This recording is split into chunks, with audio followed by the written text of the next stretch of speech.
किस्मत या नसीब किसे कहते हैं? जब तुम किसी की सच्ची दुआ कमाओ, उससे तुम्हारी किस्मत बनती है। किस्मत किसे कहते हैं? किसी के अंतर हृदय से मिली हुई सच्ची दुआएं। आप किसी मोमिन को मिलना तो हमेशा कहेगा भाई दुआओं में याद रखना, उसको मांगते हैं। यहां मैं तुमको कहता हूं मांगने की जरूरत क्या है, अरदास करो और कराओ, अपने आप मिल जाएगी। और उससे किस्मत ऐसी चमकती है कि बिन मांगे जो चाहिए वो मिल जाए। और कुछ ऐसी अवस्था होती है कि मांगने से पहले भी मिल जाए, एक प्रोटेक्शन हो जाए, जिसको कहा जाता है गैबी प्रोटेक्शन। तीसरी चीज है, तुम्हारे जो कार्य बहुत पेचीदा थे, जिसके लिए बहुत एक्सरसाइज करनी पड़ती थी, वो बहुत स्मूथ हो जाते हैं।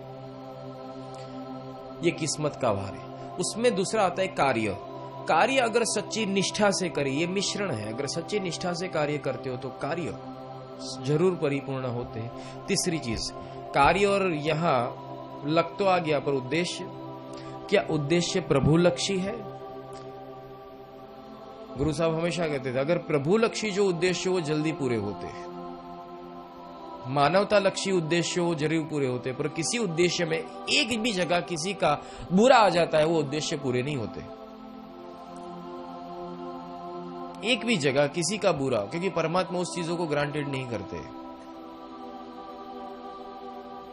अगर इनका मिश्रण आ जाए तो तुम्हारा कार्य भी सही होगा, लग भी काम करेगा और कर्म भी काम करेगा, और तुम्हें जो चाहिए मनोकामना पूर्ति भी हो सकती है।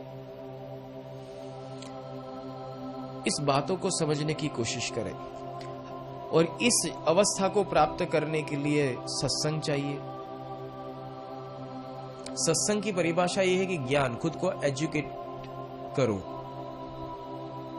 समझ आ जानी चाहिए कि अवस्था क्या है, ईश्वर क्या है, और कैसे इस जगत में काम होता है। सबका सबसे बड़ा प्रॉब्लम क्या है मालूम है? इस माया जगत में रहते, पर माया जगत में कैसे जिया जाए उसका सॉफ्टवेयर ही नहीं मालूम है। चलो तुम जीते हो माया जगत में, तो माया जगत में कैसे जिया जाए वो ही तुमको नहीं मालूम। मतलब तुमको माया जगत का भी पूरा अभ्यास नहीं और आध्यात्मिक जगत का भी पूरा अभ्यास नहीं है, इसलिए तुम माया जगत में भी निष्फल हो और आध्यात्मिक जगत में भी निष्फल हो। अगर माया जगत में तुम सफल हो तो तुम्हारे पास रुपया, पैसा, धन, दौलत, गाड़ी, बंगला, मकान सब कुछ हो सकता था। नहीं है, क्यों? क्योंकि तुम माया जगत में कैसे जिया जाए वो तुम्हें आया नहीं। और तुम आध्यात्मिक जगत में भी पीछे हो, क्यों? क्योंकि तुम्हारे पास वो परम आत्म तत्व नहीं है, वो ब्रह्म तत्व नहीं है, ब्रह्म ज्ञान नहीं है। तुम दोनों जगह फेल हो। हाँ, तुम किसी रईस के यहां पैदा हुए, उसे किस्मत कहते हैं। बदकिस्मत किसे कहते हैं? वो किसी तकलीफ वाले घर में पैदा हो, उसको बदकिस्मत कहते हैं। पर बदकिस्मत किस्मतवान हो सकता है, और किस्मतवान बस बदकिस्मत हो सकता है, वो करने के ऊपर है।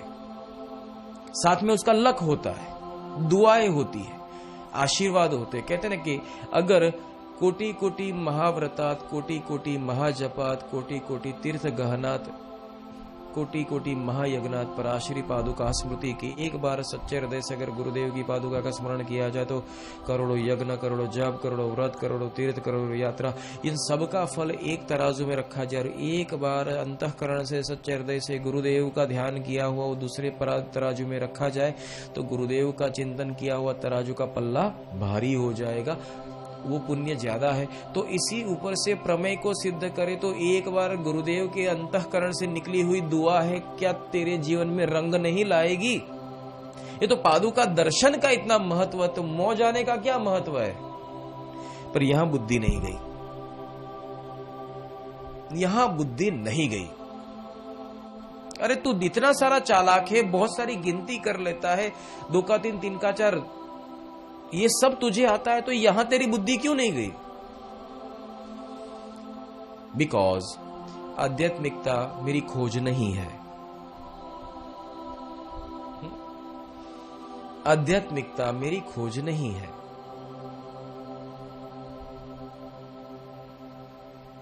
ईश्वर मेरी तलाश नहीं है। ईश्वर को प्राप्त करना ये मेरे इस जीवन का उद्देश्य और लक्ष्य नहीं है। ये ऑब्जर्वेशन तुमको इस मनुष्य जन्म में किया जाता है। याद रखना, मनुष्य जन्म वो आखिरी पड़ाव है, दैट इज द आखिरी स्टेशन।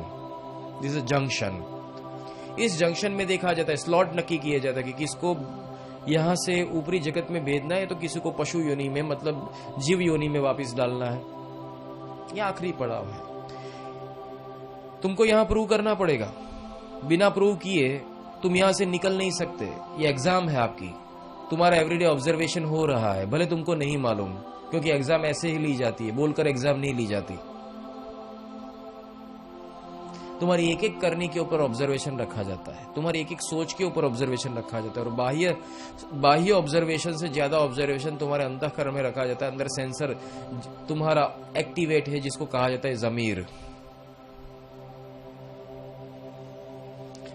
काल पुरुष भी अंदर घुसा हुआ है तो साहेब भी अंदर है ही।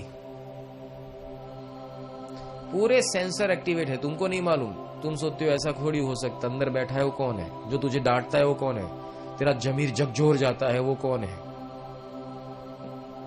तू जिसका गला दबाता है वो कौन है, यही तुझे नहीं मालूम।